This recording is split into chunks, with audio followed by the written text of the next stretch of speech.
Começando por aqui. A gente vai falar na frente de novo da USAID, mas veja como são as coisas, né?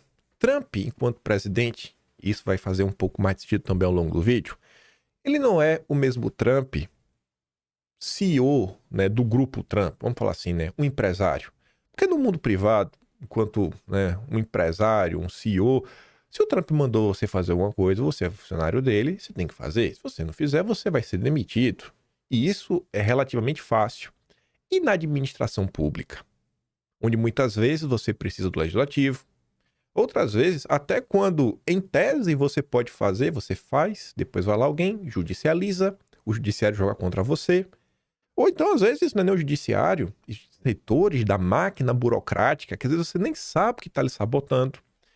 Ou então, que simplesmente não faz e não vai fazer porque são pessoas concursadas, você não vai conseguir demiti-las.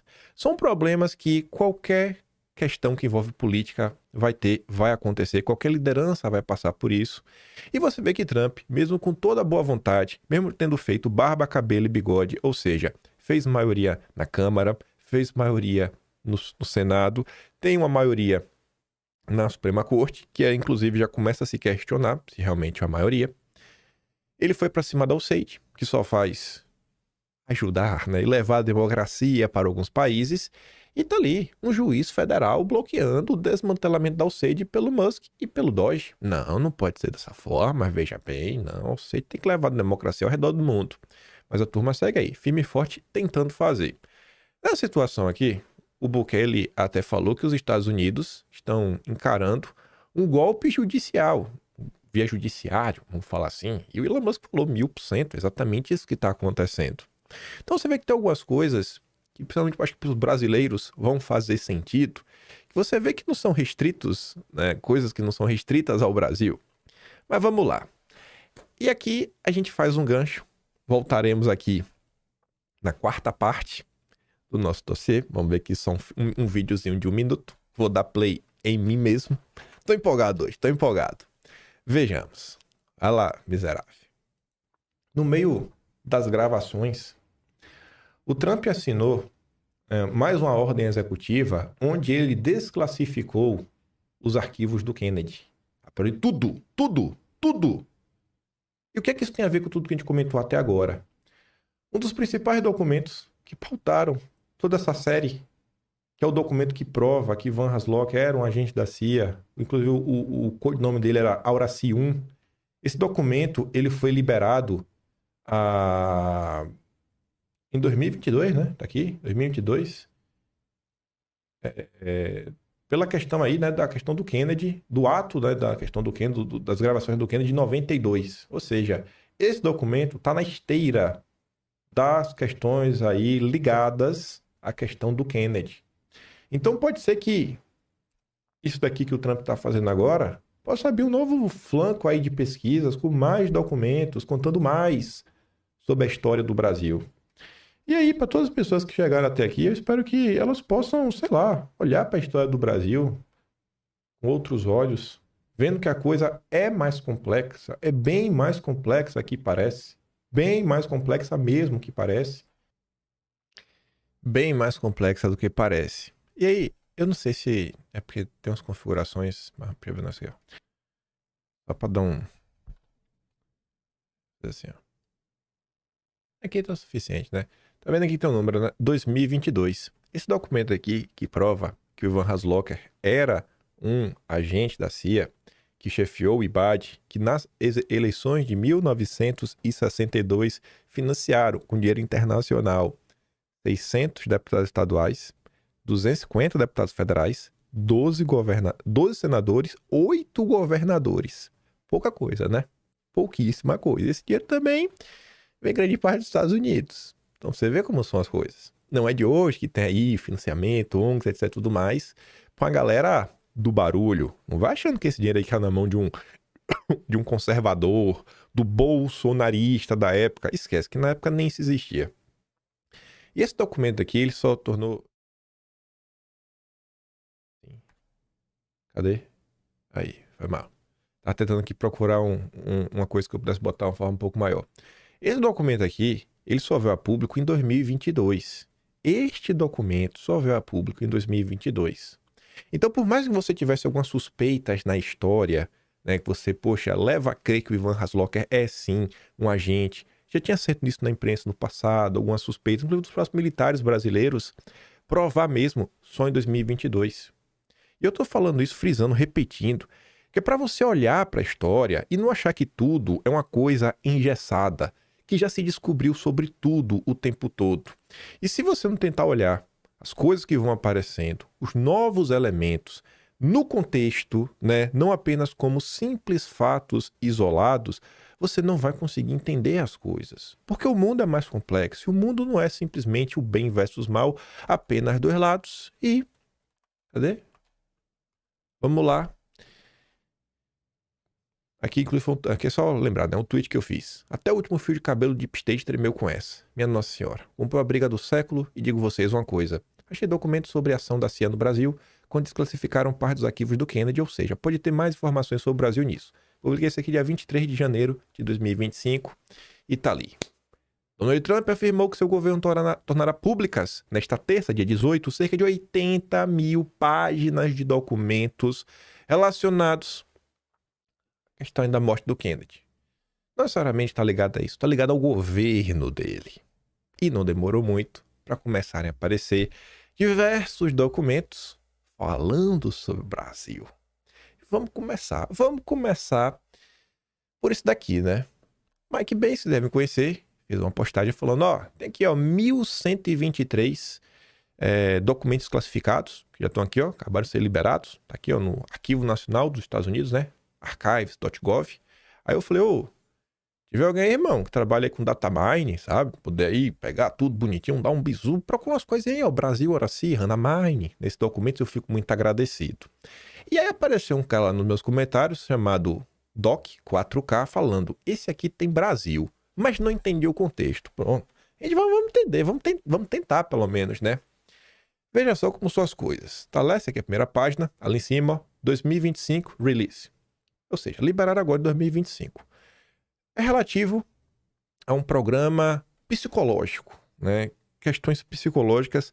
Isso daqui tá ligado, a gente já comentou tanto no primeiro episódio quanto no quarto episódio sobre questões que envolvem o uso da imprensa, né? E também de algumas agências de inteligência, como a USIA na época, a USIA e a USIS, USIS e USIA, não é o SAID, é USIA e USIS, para você conseguir impor determinadas narrativas que sejam favoráveis ao governo americano. Na época, isso aqui era principalmente focado a combater as narrativas que o regime de Fidel Castro tentava emplacar ao redor do mundo.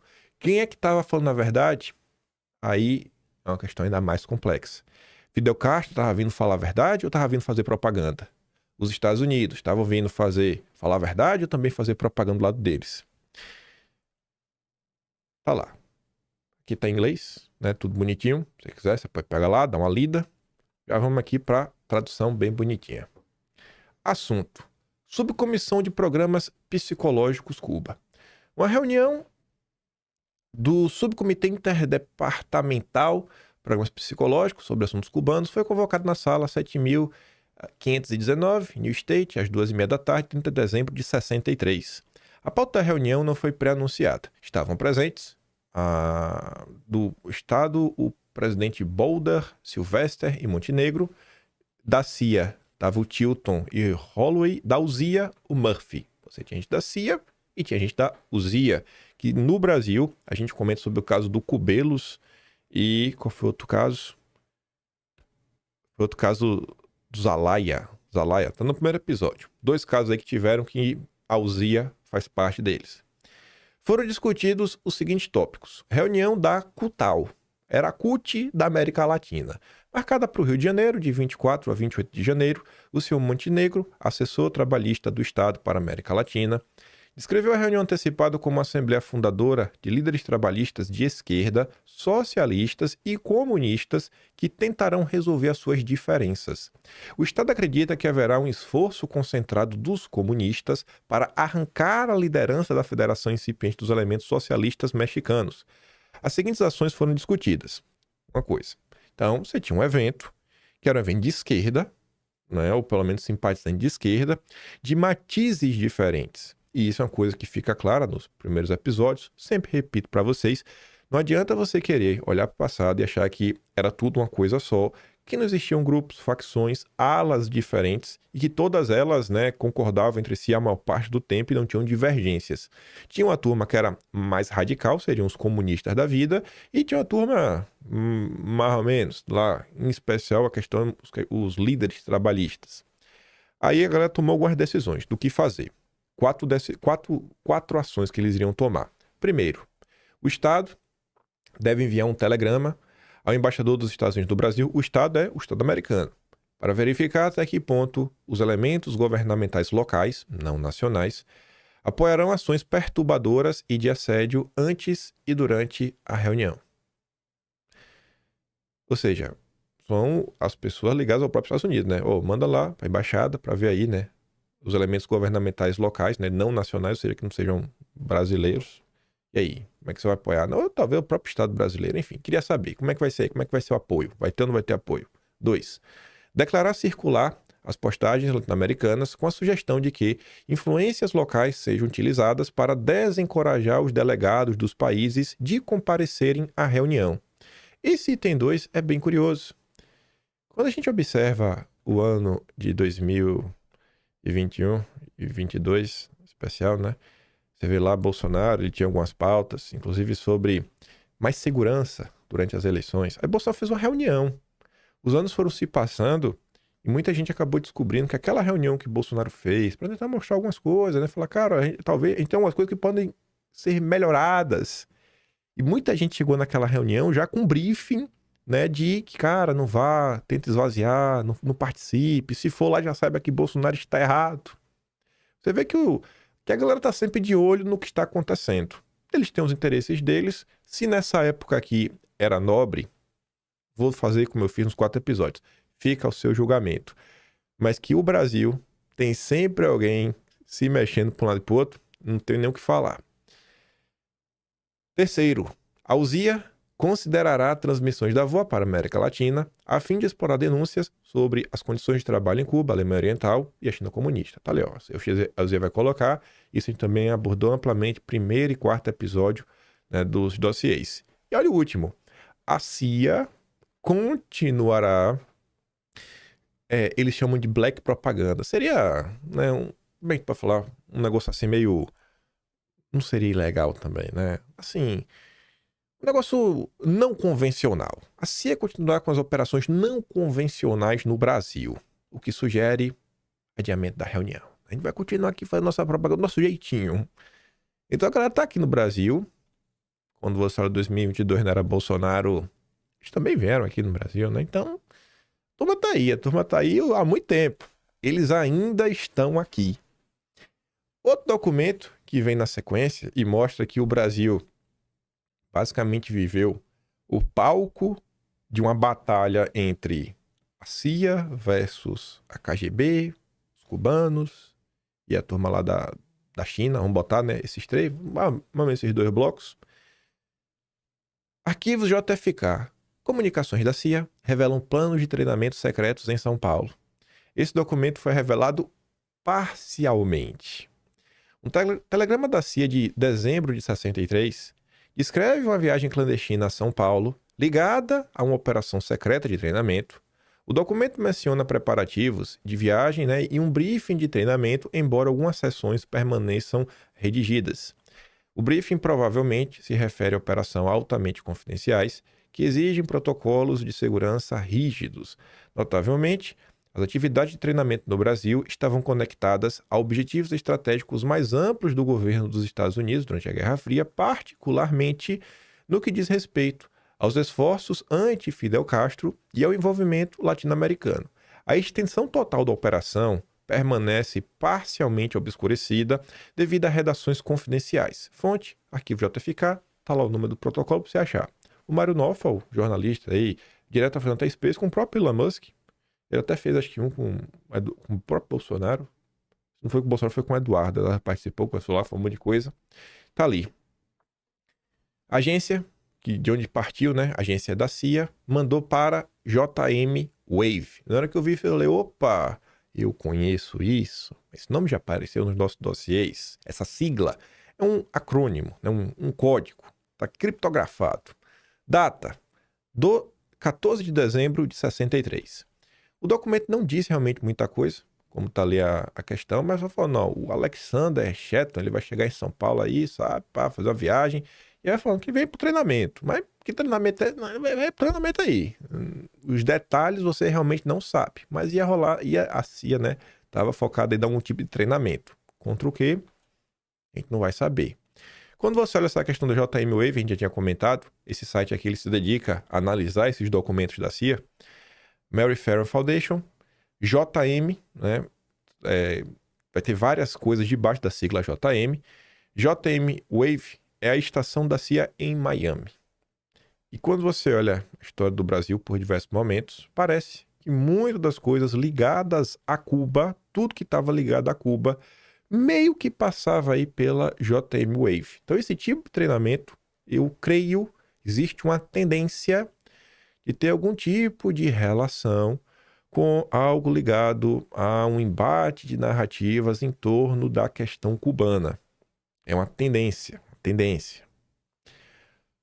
Outro documento da CIA, liberado aí pelo Trump agora. No final de 1962, agentes de campo da CIA descobriram uma rota de correio segura entre Miami e Havana, usando o sistema de mala diplomática do consulado brasileiro. Em 62, o Jango já era presidente. Mesmo o Jango sendo presidente, e eu acho que o Jango era muito simpático aos Estados Unidos, você via que os Estados Unidos conseguiam utilizar o consulado brasileiro lá nos Estados Unidos como um puxadinho para levar informações de inteligência para dentro de Cuba. Lá, né? A gente estava investigando contatos cubanos em Miami, Nova York, rastreando indivíduos com ligações com operações dentro de Cuba. A mala transferida mensalmente entre o consulado brasileiro em Miami e a embaixada em Havana tornou-se um canal secreto para o envio de cartas e materiais de inteligência para Cuba. Eu falei, mas vejam só, né? Quando você vai para o governo Bolsonaro, eu gosto de fazer esse paralelo, né?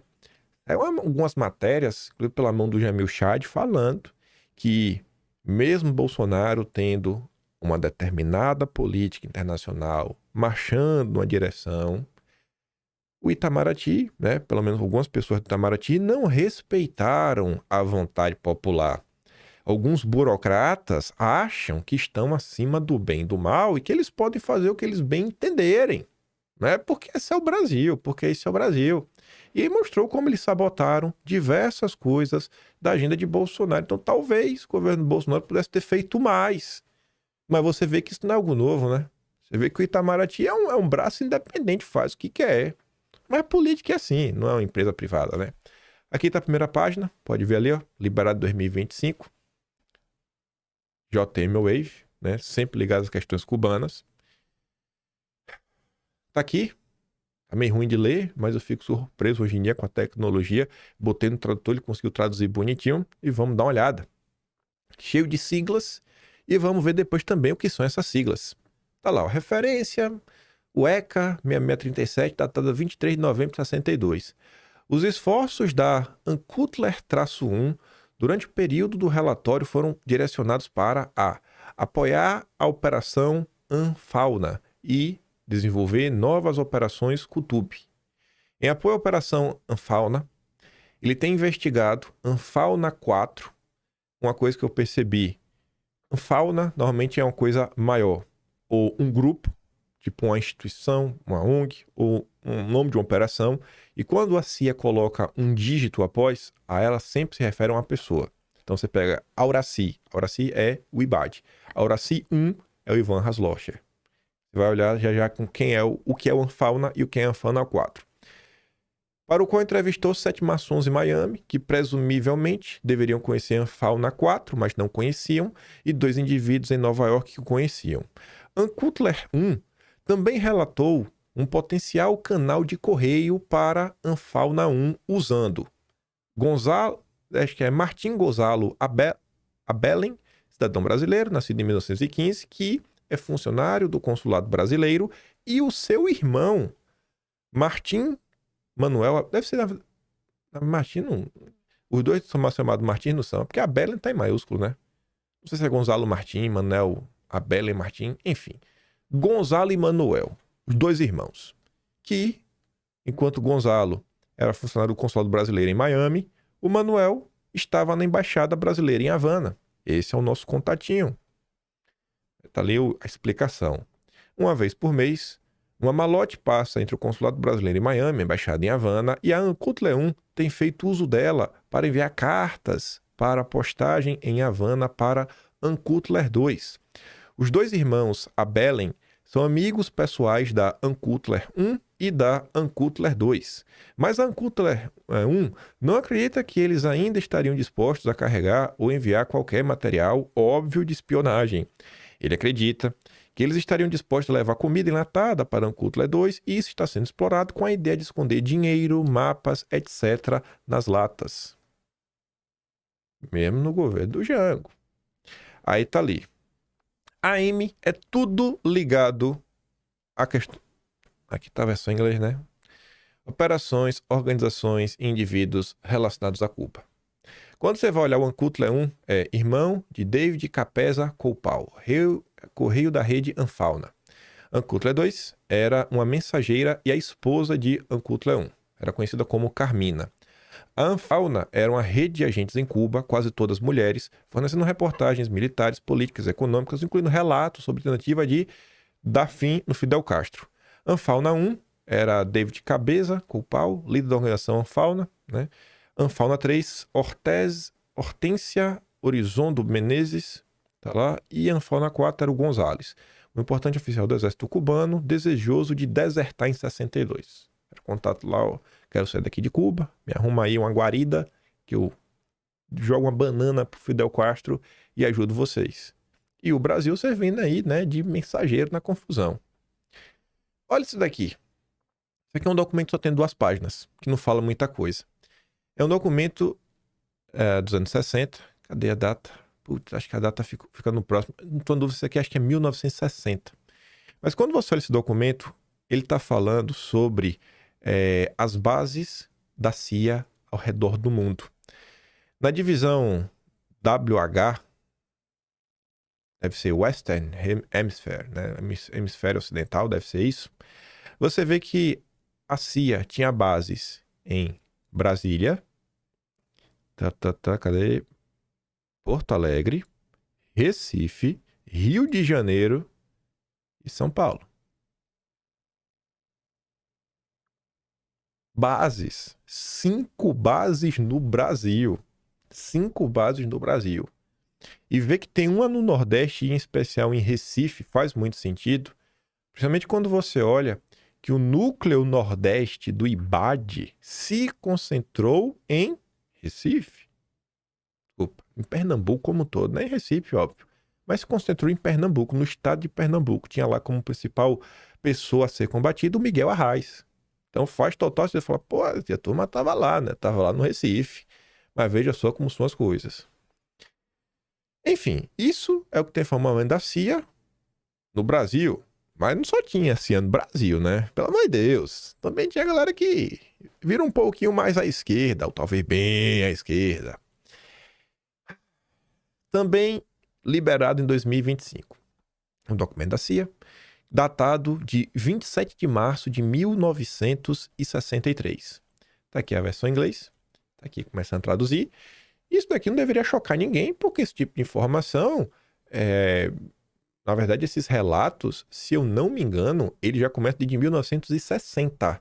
Aqui já está falando de 62, 61. Mas desde 1960 já se fala isso, que é quando tiveram as primeiras expedições de brasileiros que foram receber treinamento em Cuba.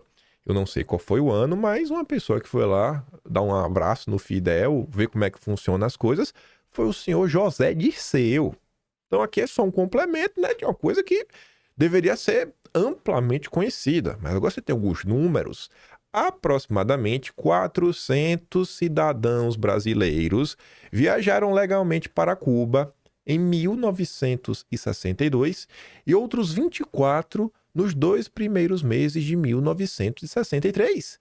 Acredita-se que um total de cerca de 50 brasileiros receberam um treinamento específico de guerrilha em Cuba, começando com um contingente de 12 homens em julho e agosto de 1961. Sabemos de 19 brasileiros especificamente. Um oficial desertor do exército cubano, que afirma ter administrado uma base para treinamento de guerrilha, relata que 37 brasileiros fizeram cursos lá em um momento que não coincide com os 19 casos em nossos registros. Pelo menos 4 dos estagiários de guerrilha no continente original de 12 estavam conectados aos campos de treinamento de guerrilha das ligas camponesas brasileiras, expostos pelos documentos do acidente aéreo da Varig. Pelo menos 6 desses campos foram estabelecidos e cada um deveria ter 30 homens, pelo menos, um líder treinado em Cuba. Sabe-se que apenas os estagiários cubanos foi preso. No total, houve apenas 3 prisões, embora 24 mandados adicionais tenham sido emitidos. Aí, continuou o documento para mostrar o seguinte. 4. Brasileiros em posições de influência, que se sabe terem recebido treinamento em Cuba, incluem Clodomiro dos Santos Moraes, número 2, nas ligas camponesas e principal agente na criação dos campos de treinamento, ainda preso. Joaquim Ferreira, Pedro Mota Barros, Rivadiva Braz de Oliveira e Amaro Luiz de Carvalho, que são dirigentes da Liga Camponesa. Ferreira advogado, foi economista da Sudene, Agência de Desenvolvimento para o Nordeste Empobrecido. Barros e Oliveira também são líderes estudantis e Barros é líder juvenil do Partido Comunista. Florentina Alcântara de Moraes, líder estadual do Partido Comunista do Brasil em Pernambuco. E aí você tem o Carlos Daniele, Ângel Arroio, Maurício Grabois e João Amazonas, que eram líderes do dissidente Partido Comunista. Isso não devia ser novidade, mas agora você tem os nomes, né? Sei lá, se um dia o pessoal achou que era a teoria da conspiração, você está vendo agora provado por A mais B. Você também teve outro documento, e esse aqui agora talvez seja o mais polêmico e o que abre a melhor das discussões. Olhar para tudo isso daqui como se fosse um simples fato isolado que prova tudo por A mais B, eu acho que não prova tudo por A mais B. Tem que olhar com um olhar relativamente crítico para entender e trazer uma contextualização. Ainda mais porque foram eventos que foram acontecendo ao longo do tempo, porque essa ajuda foi oferecida e tudo mais, mas indireto ao ponto. China e Cuba ofereceram apoio ao governador brasileiro. Em agosto de 1961, Mao Zedong e Fidel Castro ofereceram suprimentos e voluntários ao Brizola durante a crise política do Brasil. Que crise política? Que crise política é essa em 61? Brizola, liderando o movimento para garantir a sucessão do Jango, após a renúncia do Jânio Quadros, recusou ajuda, temendo que isso criaria um caso internacional e provocaria a intervenção dos Estados Unidos. Enquanto a oferta de Castro vazou para a imprensa, a de Mao permaneceu em segredo. Mas a CIA sabia disso. Ficou em segredo para a imprensa, mas a CIA sabia. Revelado ali em 2025, né, lá no topo, documento datado de 3 de setembro de 1961. Aí tá ali. Documento bonitinho, né? Na verdade, documento mesmo, a semana de 27 de agosto, distribuído em 3 de setembro. Aí vamos olhar, né? Botei aqui o parágrafo e tem uma segunda página que só tem uma linha. Aí eu botei aqui para ficar um embaixo do outro, para ficar mais fácil, né? Só para ver, para poder botar a tradução de tudo junto. Durante a semana de 27 de agosto, o presidente do partido, Mao Tse-tung, o cara falou Mao Zedong, na verdade é o Mao Tse-tung, dos comunas e o premier Fidel Castro de Cuba ofereceram apoio material, incluindo citações a voluntários, a Leonel Brizola, governador do Rio Grande do Sul, que estava liderando a luta no Brasil para garantir a sucessão à presidência do Jango após a renúncia do presidente Jânio Quadros. Brizola não aceitou a oferta, embora ele apreciasse o apoio moral, porque não queria criar um assunto internacional da crise política do Brasil. Comentários de campo, Brizola obviamente tinha medo que, se as ofertas fossem aceitas, os Estados Unidos poderiam intervir. A oferta de ajuda de Castro vazou à imprensa, a de Mao não. E aí você vê, a linha 2 diz que esse documento deveria ser disseminado, né, para o Estado, o Departamento de Estado americano como todo, FBI, Exército, Marinha, Aeronáutica e duas siglas que eu não sei o que é. Eu acho que o Brizola tava certo, né? Falou, ó, a galera acho que tá... Ó, não é bom isso aí não, meu irmão. Fica de boa aí, tá? Obrigado pela ajuda. Obrigado aí pela moral, mas tô de boa. Vamos trazer isso aqui para um contexto maior. Teve gente que pegou isso daqui e falou, tá vendo aí? Tá vendo aí que 1964 foi necessário? Tá provado por A mais B que tinha sim uma grande ameaça comunista no Brasil, etc, tudo mais. Eu vou lembrar daqui a pouco até o que tá naquele livro que a direita vem com apreço, que é o 1964, o Elo Perdido. Mostra lá o que a KGB, a Tchecoslováquia falava. Mas o fato é, gente, é que em nenhum momento, essa galera colocou alguém na pista. Tiveram esses grupos armados no Brasil? Com toda certeza. Mas quando você pega o Jango em especial, esse não colocou. E quando você olha, quem já chegou até aqui, você tinha 5 bases da CIA no Brasil. Você tinha o Ivan Haslocker. Você tinha a CIA monitorando tudo que estava acontecendo e sabendo do que estava acontecendo. Então, o que estava acontecendo no Brasil naquele momento era um choque entre dois lados. De um lado, você tinha os interesses da CIA, junto com os interesses do que hoje no Brasil se chama dessa elite oligárquica, o establishment brasileiro, o mesmo establishment brasileiro de hoje também estava naquela época o mesmo, sem tirar nem pôr. O mesmo. A gente vai ver até algumas figuras que estão aí até hoje. O mesmo establishment, os mesmos banqueiros, eram só os ancestrais, né? Gente que veio antes, era o pai, né? Você pega a família Moreira Salles. A crise política aqui até então anunciada era o quê? A turma no Brasil é tão democrática, respeita tanto o resultado das coisas, e aí é aquele ponto. Você pode falar, mas, cara, vocês mudaram a regra no meio do jogo. A regra no Brasil previa o quê? O cara renunciou, assume o vice-presidente. Os caras deixaram o jogo assumir, mas eles mudaram o sistema político para o parlamentarismo. Da mesma forma que vocês veem que atualmente eles querem colocar o semipresidencialismo, que é a mesma bobagem. No final do dia eles querem tirar o poder do presidente, colocar normalmente na mão de uma classe que é eleita e que não é tão eleita assim. Porque você sai procurando na sociedade a galera que vota no chamado centrão, o cara vota por alguma razão que muitas vezes você até desconhece, ele nem lembra. Muitas vezes o voto de máquina, o cabresto, você vai gerando um cenário. Então a turma não queria deixar o Jango assumir a presidência.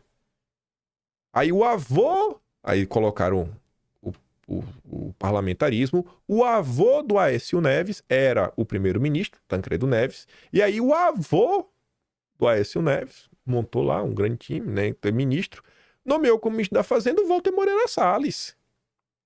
Olhar para trás achando que a gente tinha o bem versus o mal, não era assim.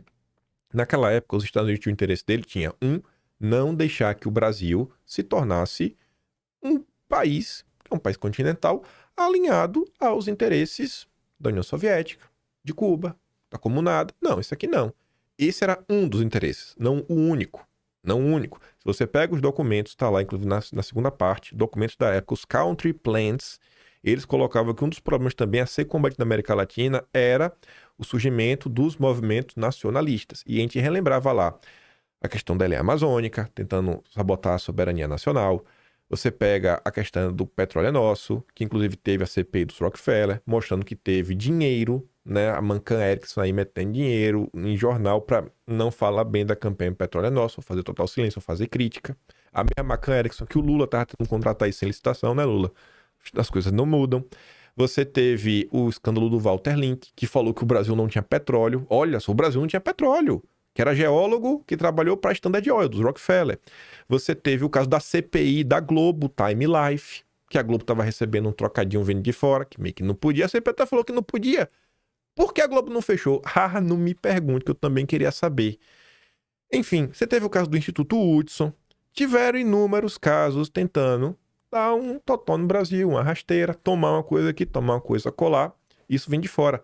Nacionalmente falando, toda essa turma que apoiou o que aconteceu em 64, que não começou do dia pra noite, a gente comenta lá, você pega um homem que confessou, porque para mim esse é o melhor exemplo. Júlio de Mesquita Filho, dono do Estadão, ele confessa em seu próprio jornal, em 12 de abril de 1964, na página 144 Vespertino, Roteiro da Revolução, ele confessa que desde 20 de janeiro de 62, ele já estava tramando um golpe.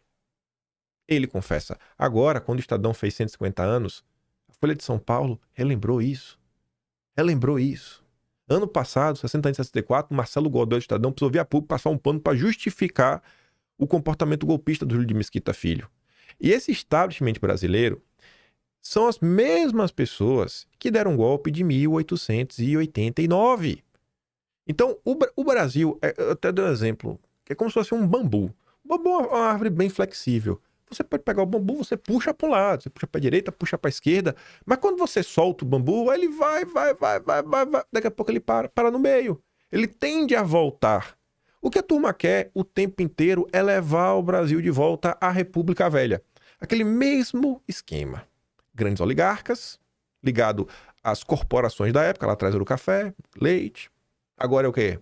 O mercado financeiro. Chega-se agora a carne também, né? Tem uma empresa aí, nosso irmão Batista, bicho muito poderoso. Você vai olhando assim, vai as coisas. É o mesmo padrão de sempre. Eles sempre fazem isso. Foi assim. Tomaram o olé do Vargas, tentaram tomar o poder em 32, perderam, mas tentaram. As mesmas pessoas. Tem um livro sobre isso, do filho do Dulles, né?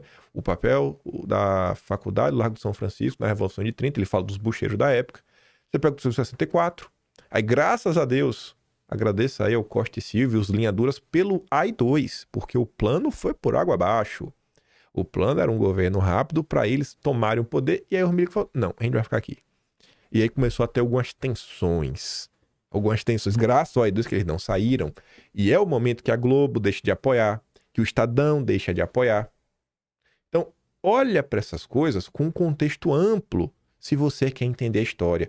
Não dá para você analisar a história com viés de confirmação. Não dá. Simplesmente não dá. Mas não para por aí, não. Vamos pegar essa questão aí, né? E trazer à tona, não com base nos documentos liberados agora. Nessa busca por documentos liberados agora, eu achei em um desses sites aí. É outro site que também tem os arquivos. Não é o archives.gov, mas é um site do governo americano. Os telegramas secretos do Departamento de Estado para o presidente. Esse daqui sai da Embaixada do Rio de Janeiro, 21 de novembro de 63. Olha o item 8.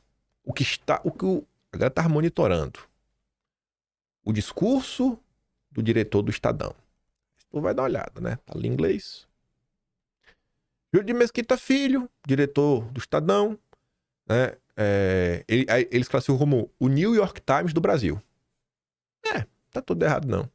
É relatado em seu jornal e em outros, por ter dito na reunião da Associação Interamericana de Imprensa em Miami, em 18 de novembro, que a única esperança para o Brasil é uma mudança de governo. Mesquita também teria dito que, embora o presidente Goulart não seja comunista, veja, nem o Júlio de Mesquita Filho achava isso, e nem os americanos achavam que o Jango era um comunista. E isso, às vezes, assim, hoje me incomoda um pouco, mas eu entendo a cabeça. A direita tenta encaixar todo mundo. Todo mundo é comunista. Não, gente, nem todo mundo é comunista. Nem todo mundo é comunista. Os chamados trabalhistas, eles estavam na esquerda, sim, mas não necessariamente são comunistas. A grande crítica contra o Jango era a leniência dele em relação aos comunistas e a proximidade dele com vários comunistas. Não entender essas nuances, você não vai conseguir pegar a coisa no contexto geral. Mas tudo bem. Enfim, ele está cercado por comunistas, ó. O Jango não seja comunista, ele está cercado, e conselheiros criptocomunistas que estão fazendo de tudo para impedir o sucesso da Aliança para o Progresso, que era um programa lançado pelo Kennedy, que o dinheirinho cantava, rodava, chegava no bolso de muita gente. E isso daqui surge no mesmo contexto da criação da USAID. É o pai da USAID, Aliança para o Progresso. E o Júlio de Mesquita queria que o dinheirinho rodasse, porque esse dinheirinho estava chegando, em especial, por Carlos Lacerda, que era o candidato do Júlio de Mesquita Filho. Enfim, a nova assistência dos Estados Unidos ao Brasil será inútil até que o atual governo seja substituído. Ele acrescentou que o regime de Jango pode acabar em breve violentamente, como aconteceu com o regime do ditador Getúlio Vargas. O que a gente está vendo agora no Brasil? Eduardo Bolsonaro se exilou. E por quê? Porque Eduardo Bolsonaro começou a ser perseguido pelo PT, porque ele resolveu contar o que estava acontecendo no Brasil, pela ótica dele. Coisa que o PT já fez no passado. O Estadão, que publicou semana passada um editorial para justificar o apoio que ele deu ao inquérito das fake news, que já tem 6 anos. 6 anos. 6 anos. Né? Ele fez aí coisa. E aí você tá vendo um cenário que todo o consórcio fica, né, quase que justificando que realmente Eduardo Bolsonaro tem que ser punido. Como que a gente pode viver no Brasil, em pleno 2025, que o Estadão, o dono do Estadão, foi lá fora pedir intervenção, falar que o dinheiro que vocês estão enfiando, enfie dinheiro, eu quero que você enfie, mas tem que derrubar o governo, e aí, talvez o governo caia de forma violenta. Se Eduardo Bolsonaro falasse isso aqui, aconteceu o que com o Eduardo? O que ia acontecer com o Eduardo Bolsonaro se ele falasse isso? Mas é pior. Eduardo, meu Deus, é um fritador de hambúrguer perto do Júlio de Mesquita. Coitado, queria Eduardo ser um golpista igual o Júlio de Mesquita, filho. As declarações de Mesquita provocaram reações imediatas e previsíveis nos círculos da administração. Última hora chamou de Rosa de Toque e o ministro da Justiça, Jurema, está ameaçando acusado de violação da Lei de Segurança Nacional. A reação, no entanto, até agora tem sido consideravelmente menor do que se seguiu a publicação de entrevista do governador da Guanabara, o Lacerda, em 29 de setembro no Los Angeles Times, semana 40, também fez, falando contra o Brasil. Aqui podia. Quero Jango. É interessante notar a total falta de reação da administração à terceira declaração inflamatória, porque tiveram 3 declarações. O Júlio, Lacerda e o Brizola, que também deu entrevista lá, né, feita em imprensa estrangeira nos últimos 2 meses por uma importante figura pública, a do cunhado de Goulart, Leonel Brizola. Aí você vai dar uma olhada. 24 a 30 de novembro, aqui já é repercussão. O que os Estados Unidos estavam comentando foi noticiado no Brasil. O Mesquitão, ele contou, você vê, o cara sabia exatamente o que ia acontecer. Disse o Júlio de Mesquita que o Goulart vai ser derrubado em breve, que a deposição do Goulart poderá ser violenta, tal como foi o Vargas. Adiantou que a situação nacional é de tal forma grave que ele, em realidade, não devia ter abandonado o Brasil nos momentos, era iminente. Vai ter um relatório dos Estados Unidos falando isso daí, ó, o golpe é iminente, nesse mesmo período de novembro. Depois do presidente, os brasileiros estarão numa situação em que até as liberdades mais comuns poderão perder. Não é ditadura, levezinha. Porque o país não poderá sair da situação e passar imediatamente uma etapa constitucional.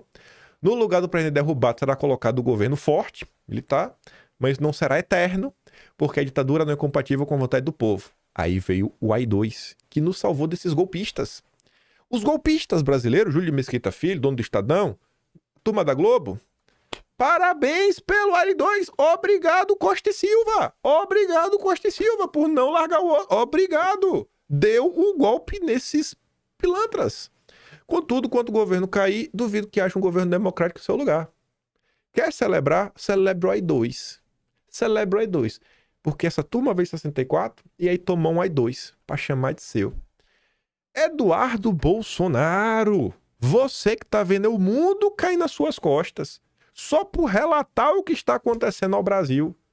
Eduardo, quem é você na fila do pão perto do Mesquitão? Júlio de Mesquita pede aos Estados Unidos que não permitam Tacuba no Brasil. E que para isso acontecer, estarão prontos para lutar até mesmo usando bomba atômica. Tu já pensou se Eduardo Bolsonaro fala assim, não, rapaz, mas larga lá, um cabum no Brasil. Se pessoas foram perder sua vida, tanto faz. É pelo bem da democracia. Tu já pensou se Eduardo Bolsonaro fala isso? Tu já pensou se Eduardo Bolsonaro falando isso? É essa galera que tá aí no Brasil hoje falando que quer ser democrático e o que não é ser democrático. Muito surpreendia o escasso interesse dos Estados Unidos pela grave situação no Brasil, onde frisou o Goulart está cometendo o grave erro de planejar um golpe com a ajuda dos comunistas, né? Confia no Júlio de Mesquita Filho. Golpista é ele, viu, irmão? Botar a vida de brasileiro em risco. Aí você vê aqui, ó, um relato que corrobora o que eu falei, que não dá pra olhar aquela questão de 61 e falar, tá vendo aí? Rapaz, olha lá, o João comunista. Não é porque uma ajuda foi oferecida que tá justificado, faz e acontece. É não entender o contexto da época. Quer uma classificação do que aconteceu? Chame de golpe militar empresarial transnacional. Sendo que a força mais fraca era os militares. Não à toa foram o espantalho, que ficou pintado, sendo que os militares foram uma parte da administração pública. Quando você olha os civis que fizeram parte do governo, ninguém fala mal deles. Você já viu alguém falando mal do Roberto Campos? Pelo contrário, né? Você já viu alguém falando mal do ministro da Educação da época? Que assinou o acordo do MEC e o SEID? Tu nem sabe quem é. Tu já viu alguém falando mal do Jorge Melo Flores? Do Bulhões? Lucas Lopes? De toda a turma ali do núcleo financeiro, monetário, econômico, que fez todas essas mudanças, né, na legislação financeira brasileira, criou o Banco Central. Já viu alguém falando alguma coisa? As críticas ficam restritas aos militares. É o espantalho, é o elo fraco. Goulart tolerou a expansão do comunismo, diz relatório do Departamento de Estado. Em relatório dirigido à Comissão de Relações Exteriores da Câmara dos Representantes, ontem divulgado, o departamento disse que, em certos momentos, o conflito na América Latina parece pender a favor dos comunistas, mas que, de modo geral, o mundo livre está triunfando.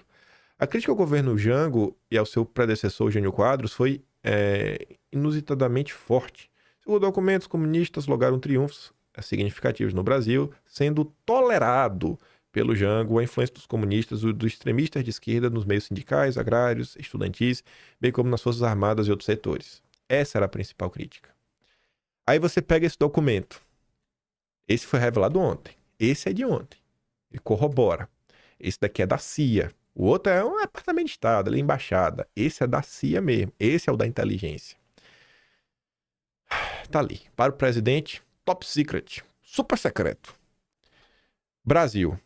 O perigo de um golpe imediato contra o regime de Goulart diminuiu com a decisão do comandante do 2º Exército, general Bevilacqua, de não se juntar aos conspiradores do golpe. Em novembro, a CIA já sabia que tinha um golpe iminente. Júlio de Mesquita fala, olha, eu tô aqui, nem sei se eu podia estar aqui, porque o golpe vai vir daqui a qualquer momento. Bevilacqua tem sido uma espécie de sem-tensão, pode ter sido solicitado a entregar seu comando hoje, como parte de uma série de realocações feita pelo Jango para manter os militares equilibrados. Do outro lado da moeda, há uma crença generalizada que o próprio Jango recorrerá em algum momento a um golpe para estabelecer um regime autoritário. Aí depois segue com mais 3 itens.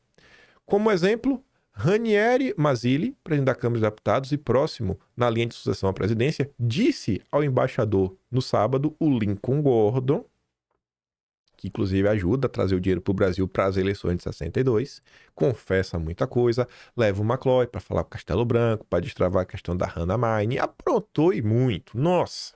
Assiste lá os 4 primeiros episódios. Aí falou para o Lincoln Gordon que desconfia profundamente das intenções de Goulart e pretende manter a mais rigorosa vigilância do Congresso. Tu já imaginou? Presidente da Câmara, conversando com o bastidor melhor. Olha, tá isso aqui, viu? A gente vai tomar aqui, ficar vigilante. Fica ligado aí, viu? Que eu tô ligado lá de cá. Nossa estação no Brasil, aí olha qual era a percepção da CIA. E acabou meio que sendo por isso daqui. A gente aqui no Brasil, acredita que Jango está vivendo em um mundo de sonhos. Ele parece estar fora de contato com a realidade ou muito mal informado. A opinião pública não está com Jango. A tradição de que o poder político só deve ser transferido constitucionalmente é muito forte no Exército, apesar dos relatos de golpe. O maior perigo deste lado é que a oposição possa recorrer a algum ato ilegal, dando a Goulart a desculpa para assumir o poder. Porque em 61 eles já tentaram com a questão do parlamentarismo. Inclusive, no 4º episódio, o Golbery relata, numa das poucas entrevistas que ele deu na vida, falando que em 61 eles notaram assim, ó, deu errado, que eles só tentariam alguma coisa de novo. Eles só tentariam alguma coisa de novo quando eles realmente tivessem certeza que agora aí é que a opinião pública toda estava com eles. As condições foram conquistadas ao longo dos próximos meses que vinham a seguir. 31 de março aconteceu o que rolou. Aí, vamos dar uma olhada nisso aqui. Já vi que o vídeo é um pouco longo. Isso aqui é um relato da filha do Jango e de outro cara. Para depois a gente rever umas coisas do 1964. O Brizola insistiu para que o Jango resistisse, e hoje sabemos que os Estados Unidos estavam muito bem preparados caso isso ocorresse, como relata James Green. Então Lincoln Gordon pediu ao Departamento da Defesa de enviar uma força-tarefa de navais de vários tipos para o Brasil e deu o nome Operação Brother Sam, que é muito irônico, é muito cínico, porque a ideia da Aliança para o Progresso era de ser irmãos do Norte ajudando os irmãos do Sul. Então, o Uncle Sam, o tio Sam, ia ajudar a América Latina. Mas não era só tia, não é tia neto, era tia sobrinho, era irmãos que iam se ajudar. Então, eles enviaram essa força-tarefa com armas, com petróleo, com balas e tudo isso, com barcos, e começaram lentamente a descer pelo Caribe para o Atlântico do Sul, na direção ao Brasil. Não ocorreu uma guerra civil. O segundo exército em São Paulo rendeu, decidiu ajudar a conspiração e apoiar o golpe. Houve uma possibilidade de uma certa dissidência dos generais no segundo exército, mas em São Paulo, mas eles aderiram ao golpe. Então, depois de vários dias, quando não parecia que teria uma guerra civil entre as forças regulares e forças dos militares, eles retiraram essa força de força-tarefa. Mas João Goulart decidiu evitar um banho de sangue. Anos mais tarde, o governador do Rio Grande do Sul fez uma confissão à filha do presidente, Denise Goulart. Ele revelou uma conversa assim, muito íntima, só uma amiga minha, a Ana, e meu sobrinho, que era pequeno, meu sobrinho mais velho, filho de João Teixeira mais velho, devia ter uns, foi em 2014, 2004 que o Brizola morreu. Não lembro, meu sobrinho era bem jovem. E ele falou pra mim, depois de conversar há muito tempo, ele falou, Denise, olha, eu tenho que falar uma coisa pra você. Eu sempre fui contra seu pai, no sentido de resistência, que ele não queria resistir, e eu achava que deveria ter resistido. Mas hoje eu quero até te dizer que ele tinha razão. Depois de passados muitos anos e ter refletido muito sobre isso, sobre a história, sobre nossa vida, seu pai, tio Jango, tinha razão. A gente não tinha condições de resistir. E ele tinha razão de dizer que ia ser um banho de sangue. E aí depois ele pediu desculpas pelo exílio, porque disse, a culpa de tudo que aconteceu com vocês, o exílio foi nossa, então eu também te peço desculpas. É incrível, né, senhor? Ela pediu desculpas errado, né? Ah, imagina, né? O áudio tá ruim porque eles gravaram dentro de um restaurante, né? Você pode ver. Pelo tom do relato dela, não acho que ela tá inventando história. E se inventar, pra mim ter um fundo de verdade, tô falando, cara, o Jango em nenhum momento ele quis fazer alguma coisa. Calma que a gente vai chegar em alguma conclusão. Esse livro aqui, a direita o vê com bons olhos. 1964, Elo Perdido. O Brasil nos serviços dos arquivos do Serviço Secreto Comunista. Se esse vídeo tivesse saído na sequência dos outros 4, eu não iria relembrar isso daqui. Mas como não saiu, para não ficar nenhuma polêmica, vamos rever. Veja como não aceitar o apoio em 61, a Denise Goulart, filha do Jango, falando, pô, meu pai também não queria, como também encaixa com os próprios relatos, como o relato da CIA, falando, ó, o Jango parece que tá em outro planeta, o cara tá no mundo do sonho, o cara acha que tá de boa. Como também, né, reforça isso aqui. Então você tem a negativa do Brizola, o relato da filha do Jango, o relato da CIA e o relato da KGB. Basicamente todos na mesma linha. Cara, o Jango nunca teve muita essa disposição meio golpista da vida. Tá, valeu. Os acontecimentos de 31 de março e 1 de abril de 64 foram uma surpresa total para o Serviço de Inteligência Tchecoslovaco, assim como a já descrita desconspiração do oficial de Serviço de Inteligência e detenção do seu colaborador Mané. Perguntava-se como é possível que a Risendentura do Rio, tão elogiada, não sinalizou nada antes, porque ainda em 2 de abril de 64 relatou que a posição de Jango era forte. A inteligência da KGB falou em 2 de abril, já tinha 2 dias de golpe, não, o Jango tá forte, ele já caiu! Isso não é tudo. No dia seguinte, a Residentura questionou a vitória da reação. Somente em 5 de abril, o registro da Residentura expressa a suposição de que os militares aproximam-se cada vez mais ao fascismo. A deposição de Jango foi realizada diretamente pela extrema reação de círculos civis e militares, ou seja, por aquelas mesmas pessoas que realizam golpes em pequenos países centro-americanos. O fato é que nesses círculos nós não possuímos nem a nossa rede de agentes, nem contatos secretos. Temos, neste trecho, 2 premissas fundamentais. A primeira diz respeito a quem estava por trás do golpe de Estado e a segunda indica a ausência de fontes no bloco dos responsáveis, o que não aparece no primeiro ponto, Washington. Sabemos, portanto, que os agentes tchecoslovacos se dedicaram a identificar e combater a penetração dos Estados Unidos no Brasil, mas apesar da concentração nesse trabalho, não encontraram qualquer sinal da inspiração americana no golpe de Estado. A KGB falhou. Os caras não tiveram capacidade de perceber que a CIA estava no Brasil. No entanto, como o documento revela mais adiante, Jango sempre conseguiu resolver as coisas. Todos esses golpes preparados já haviam virado uma rotina tal que, de certa forma, paramos de acreditar neles. Na opinião do autor do relatório, Jango estava se preparando para o choque com a direita e estava ciente que ele aconteceria, mas acreditava que cumpria o papel de conciliador no confronto. Quando viu que a única alternativa possível contra as aspirações da direita era uma revolução esquerdista e socialista, reconheceu a sua derrota. Apenas isso pode explicar a hesitação do presidente que, segundo o capitão do serviço de espionagem, não pôs em jogo todas as forças que podiam defendê-lo. Até mesmo o mais forte dos exércitos, sem um líder que haja de forma decisiva, não possui nenhum valor, conclui o espião. Jango não usou da mobilização dos sindicatos, sargentos, marinheiros, forças nacionalistas no exército, pois temia que uma força como essa, posta em movimento, poderia dar partida à revolução socialista. Corrobora um pouco com o que a filha dele falou, né? Relatos. Em sua análise, Scorepa também chamou a atenção para o fato que a redentura deu importância demais aos pontos de vista do Partido Comunista Brasileiro, o que também atrapalhou na formação de uma imagem objetiva. Eles levaram em consideração os comentários do Prestes. Ao que parece, nos acontecimentos, o próprio Prestes estava convencido que o presidente venceria a reação. As mudanças nas Forças Armadas foram avaliadas erroneamente e seus avanços democráticos foram supervalorizados, pois o corpo de oficiais continuava bem mais ligado aos latifúndios e ao campo do que ao progressismo das cidades. Eram, em sua maioria, reacionários, como nos outros países da América Latina. Ali até a foto do documento, né? Entre os motivos mais importantes do desenrolar destes acontecimentos, o autor inclui, primeiro, a hesitação típica de Jango e sua incapacidade de levar as coisas até o fim são seguidas pela descrição da reação da imprensa. Em vez de uma ordem imediata para a luta, em vez de conduzir o povo trabalhador para as ruas e convocar um levante nacional, em vez de armar os trabalhadores imediatamente, a rádio do governo, até quando ali apareceram alguns oficiais e bateram no locutor, transmitia somente juramentos patéticos de lealdade ao Jango, o que não ajudou em nada o confronto contra as bazucas e tanques oficiais. Em vez de irem à luta, os trabalhadores jogavam bola, acreditando que Jango resolveria tudo por eles. Na opinião do autor da análise, esta imprudência foi uma característica de todos, inclusive dos ativistas partidários. Aí neste livro, e esse livro, olha a data, 25 de outubro de 2027. 2017 foi 8 anos atrás. Esses documentos revelados agora não existiam.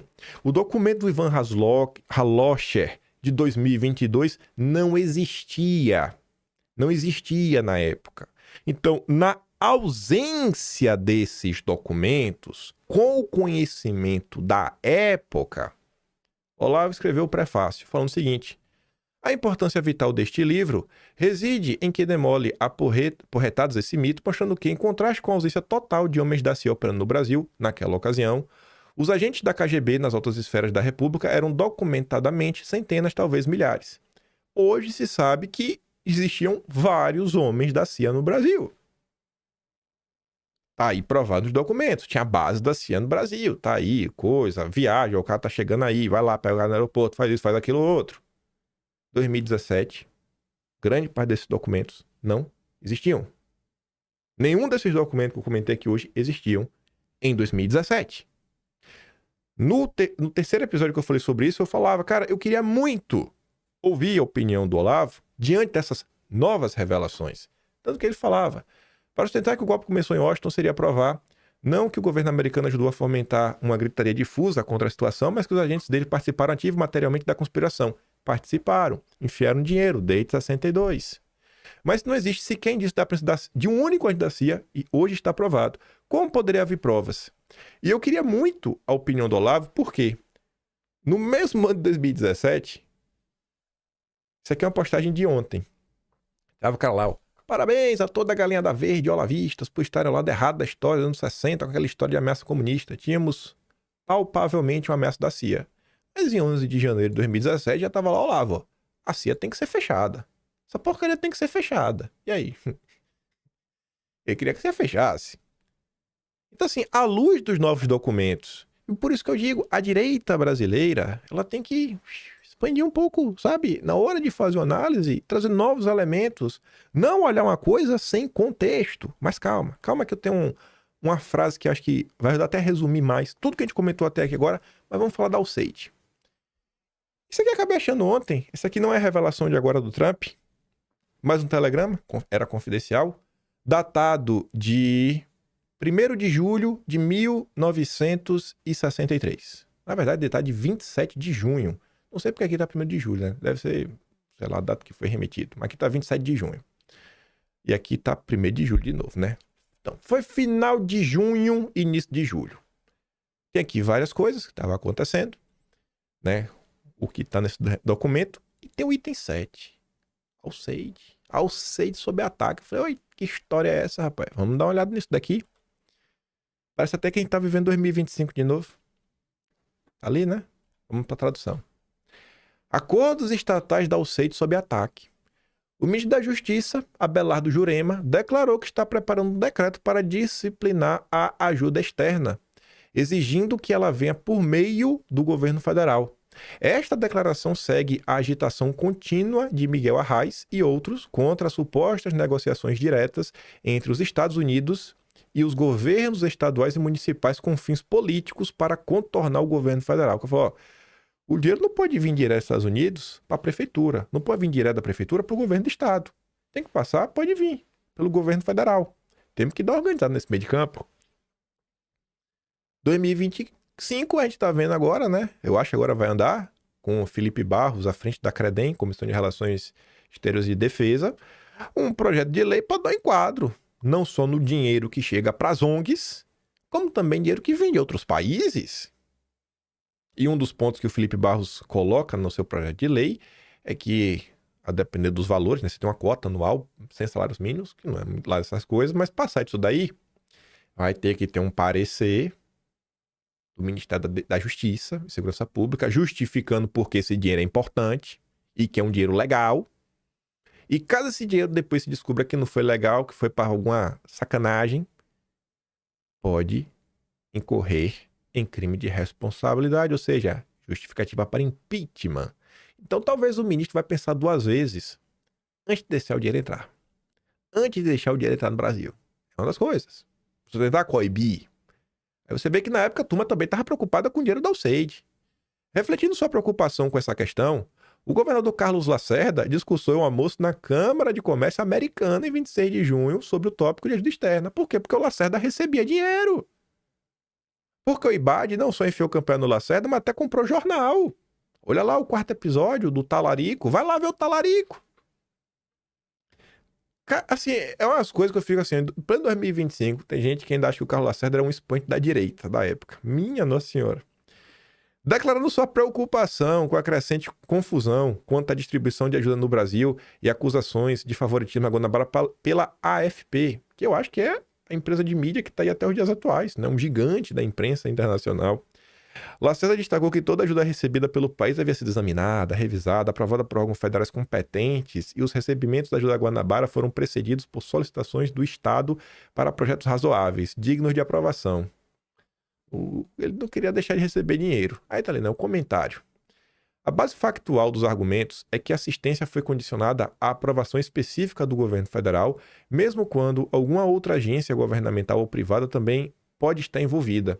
A embaixada acredita que a real intenção do movimento patrocinado por Jurema é bloquear qualquer iniciação de ação da Alceide por estados individuais e eliminar o lucro político acumulado pelos governadores, especialmente os que são oposição ao Jango, que lidaram diretamente com os Estados Unidos e outros doadores de ajuda. Eu acho que não está de todo errado. O ponto é que você não pode olhar a coisa como mocinho e vilão. Mocinho e vilão, mocinho e vilão. Para de olhar para essa galera achando que são a direita, os conservadores, que vocês olham nos dias atuais. Aí, para dar aqui um exemplo que a gente está falando da Alceide, só para a gente lembrar, quando o governo, os militares aí entram em campo, quem é nomeado para ser ministro da Educação é o Flávio Suplicy de Lacerda. É ele que fecha o acordo do Mercosur. E quando você vai olhar, a gente comentou isso aqui em episódios anteriores, os IPEsianos no Poder, que é um artigo publicado, tem a lista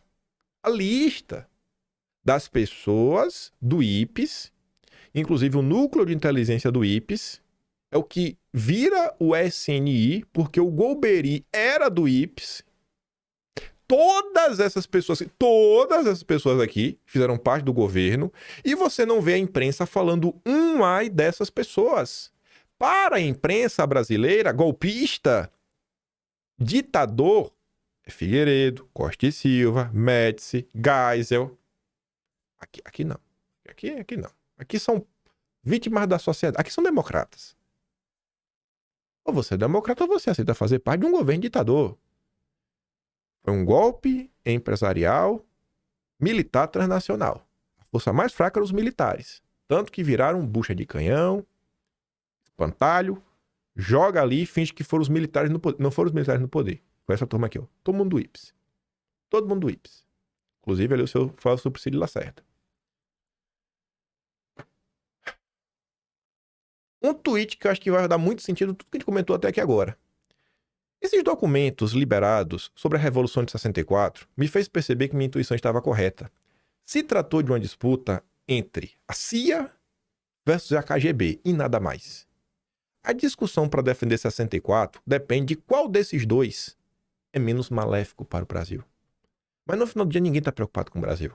Só o brasileiro. Cada um tinha o seu interesse.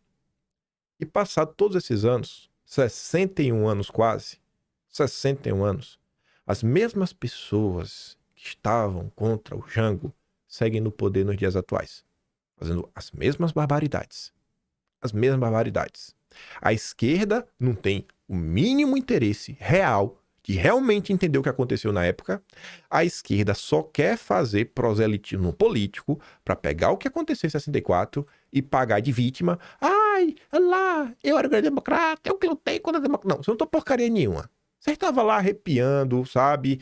Partindo para violência urbana. Você não tinha interesse em nada. Em nada, em nada. E aí, os verdadeiros sequestradores do Estado brasileiro, mesma pessoa que sequestrou o Estado no Império, e 64, e vai de novo. A mesma pessoa que estava contra o Bolsonaro estão aí até hoje, pagando democrata, falando que a democracia tem que ser salva, passando inclusive pela Constituição para manter tudo em ordem, né? No final do dia, gente, não é um mundo onde você tem um bem versus o mal. Se você não tentar compreender as diversas forças, as diversas variações, você vai ficar assim, ó, perdido, olhando para um lado e para o outro. E pra gente chegar aqui no finalmente, vou até o fim agora. Vai dar? Não vai dar? Mas não, mais 10 minutinhos no máximo. Trump também assinou esses dias outra maravilhosa ordem que ele pôs fim a desmantelar 7 agências federais, incluindo a Agência dos Estados Unidos para a Mídia Global, controlador da Voice of America, a VOA. Lembra ali? Não, a Alzia aí vai usar a VOA, etc, tudo mais, para fazer propaganda. Ó, a VOA aí, ó, Voice of America. Volta lá atrás, a gente falou da VOA, a Alzia. Aí, ó, o Trump vai desmantelar. Então, se você já... Não, mas lá atrás tava combatendo os comunistas. Mas o Trump vai desmantelar, viu? Eu sei que já... Não atrás combater os comunistas, mas o Trump vai desmantelar, viu? Porque ela não só faz isso. Ela não só faz isso. Ela não só faz isso. Para de achar que só tem bonzinho do outro lado. É tudo descarado. Depois do que a CIA fez contra Bolsonaro, assim, já era pra todo mundo estar vacinado. E o senhor Trump também desmantela o Centro Internacional Woodrow Wilson para Acadêmicos, que é o Wilson Center. Vamos falar do Wilson Center? Dia 16, quando essa notícia, a Gringa Brasília compartilhou o Trump, falando: o governo Trump assinou decreto desativando o Wilson Center, notória agência que operava tal qual a NED, a USAID, interferindo em outros países. O Wilson Center tem grande influência no poder e governo do Brasil, algo que denunciou aqui há muitos anos. Ela colocou aqui uma postagem do Janot, né, que estava lá no Wilson Center, mas já foi de capa dele. O ministro do CGU tuitando de boas que passou o dia no Wilson Center, agência do governo dos Estados Unidos, que não é só vinculada, né? Ela faz parte do governo dos Estados Unidos. Aí tá lá, ó. Na tarde de ontem estive no Instituto Brasileiro, né? Do The Wilson Center para apresentar e bater as agendas do Brasil. É bobagem. Notei também que o Wilson Center é uma agência do governo dos Estados Unidos. Estão muito animados com esses 100 dias de governo Lula. Mas bom mesmo é essa daqui, ó. Bom mesmo é essa. Primeiro dia em Washington, em agenda bilateral com Ilan Goldjafem, presidente do BID, e evento sobre finanças sustentáveis no Wilson Center, organizado pelo Brasil Institute pela Secretaria de Assuntos Internacionais do Ministério da Fazenda. Lá tava a Haddad, rapaz, para apresentar seu pacote aí de finanças sustentáveis, transição energética. Olha lá, a Haddad apresenta seu plano econômico de economia verde. Lá vai, economia verde, agenda SG do governo Lula. Tá lá. O Wilson Center é parceiro do lobby do Guilherme Leal para promover a agenda do clima no Brasil, que foi candidato, né, na chapa da Marina, para ser vice dela. O governo Lula nomeou Raoni Rajão para a Secretaria de Demarcação de Terras. O Raoni é pensador do Wilson Center. Na demarcação de terra, o Lula foi lá e nomeou, rapaz. Lula é brabo demais, viu? Brabo, Lula. Tu é brabíssimo. Aí tá ali, né? Os trabalhos do Wilson Center para falar de Brasil, indigenismo, meio ambiente. O Wilson Center promove os interesses corporativos dos Estados Unidos que visa diminuir a presença dos comuns na América Latina. Tatiana Prazeres, do Wilson Center, foi nomeada pelo Lula para a Secretaria de Negócios do Exterior de promover um acordo com a União Europeia e desencorajou a entrada do Brasil na Roda Seda. Não que entrar na Roda Seda seja algo bom, mas tem uma agenda. Entra lá na do Macron, vai na do Macron que é boa. E tem muita gente falando que esse acordo da União Europeia que o Lula assinou é para enterrar de vez a indústria brasileira. Gente de esquerda falando isso, gente de esquerda criticando o Lula. O Paulo Henrique Batista Duarte, negócio desse, que era lá do Banco do BRICS, ele tá criticando. Você vem da esquerda criticando. Você vê, mas como assim? Lula? O que você tá fazendo? Mas você vê ali, né? Aí tá falando mal da questão. Pô, o chinês pode aprisionar o Peru. Não vou falar que isso aqui é mentira. Mas você vê, né? Igor Patrick e a Tatiana Prazeres fazem parte aqui desse observatório. E tá lá nomeada pelo governo Lula. Ela que também, né? Você vê que tem parceria com o Atlantic Council, que também tem parceria com o Fórum Econômico Mundial, nosso amigo Klaus Boca de Mosquito, nomeada por Ministério do Alckmin, né? Mas veja só, né? Rapaz, que coisa. Lula! E o Trump desmantelou, viu, Lula? Wilson Center. Aí, uma pessoa deixou uma pergunta pra Gringa Brasília falando: eles financiam ONGs tupiniquins? Ela falando: o Wilson Center não financia ONGs. Ele é um influente instituto que faz lobby, organiza eventos, palestras junto ao governo para promover as agendas e implementar as políticas que os americanos querem no país. É como se fosse um puxadinho de Washington no nosso território. E o Trump desmantelou. Eu só queria isso do Trump. Quanto tempo eu falei? Eu só quero que Trump tire essa turma que segue interferindo no Brasil dia sim, dia também. E aí, pra gente encerrar falando dele, Trump deu uma entrevista ontem para a Fox News, onde ele falou com todas as letras que ele falou assim, ó, aspas, eu sou um nacionalista e tenho orgulho disso. Eu amo este país e quero ajudar outros países também. Falando com todas as letras. E eu pego essa fala do Trump, nem para falar de nacionalismo nem nada, até porque isso eu tô falando para vocês, né, de agora, né, falando, gente, ó, a tendência é só olhar as discussões na Europa como um todo. Aí eu sempre falo, olha que a direita na Holanda está falando também a turma lá do agro. Olha a direita na Itália, olha a direita lá em Portugal, olha a direita lá na Hungria, na Espanha. Olha o movimento lá nos Estados Unidos. Precisamos olhar para o Brasil. O Brasil está entregue. O Brasil realmente precisa voltar para o centro do debate. Urgentemente. E o Trump tá ali, né? Rapaz, irmão, eu sou americano, vou trabalhar pelos Estados Unidos, os Estados Unidos sempre em primeiro lugar, isso e tudo mais. Quer falar que é patriota, soberanista, chame do que for. Mas, gente, assim, eu acho que já não resta nem pra vocês, né? Que o Brasil é um eterno, sabe, alvo de cobiças internacionais. É um eterno alvo de cobiças internacionais. Será que ganharemos uma parte 6? Não sei. Talvez sim, talvez não. A tendência é que a gente continue descobrindo, né, cada vez mais coisas. Não olhe pro passado achando que era o bem versus o mal. Hoje vocês conseguem ver, por exemplo, se o Jorge Soros fizer alguma coisa contra o Putin, vocês vão achar que o Soros virou direita? Que o Soros é gente boa? Que agora dá pra confiar no Soros? Se o Putin fizer uma coisa contra o Soros, vocês vão apoiar o Putin? Só porque ele fez uma coisa contra o Soros? Então pega essa forma de enxergar o mundo, sabe, que ela é complexa, e tente aplicar ao passado. No final do dia, o Brasil tá sofrendo. Só muda quem tá batendo no Brasil. Mas o Brasil segue sofrendo e tem que ser resgatado. Tem que ser resgatado. A galera mesmo que tá aí, incrustada na máquina, os burocratas não eleitos, são os mesmos. Mas antes tivesse chegado na era do Jango. Eles estão aí muito tempo antes. Por hora é isso. Vou mandar o vídeo lá da Denise pra você ouvir, porque às vezes não pode ter captado bem pelo microfone, ainda mais porque tava dentro de um restaurante. Você escuta lá, Denise Goulart. Recomendo assistir aquele podcast completo, Um Espião Silenciado. Ele conta a história do José Nogueira, que é uma história muito interessante de algumas coisas que aconteceram na época. Amplia também a visão sobre muita coisa, sobre o Brasil. E como eu sempre digo, se gosta do meu trabalhinho, quiser um pouco mais, passa no canal, tem um botão de valeu. Tem um P na descrição. Na descrição também tem o canal do Telegram, tem minhas redes e tudo. E tem o Atlas Brasileiro, onde a gente vai ter que registrar isso daqui também, né? E quem sabe ao longo de 4 anos do governo Lula, a gente reúne todos os dossiês históricos. Às vezes publiquei um livro só com eles. Por hoje é isso. Vejo vocês amanhã e fiquem com aquele grande beijo, abraço, tamo juntos. Valeu, meus amigos. Fui!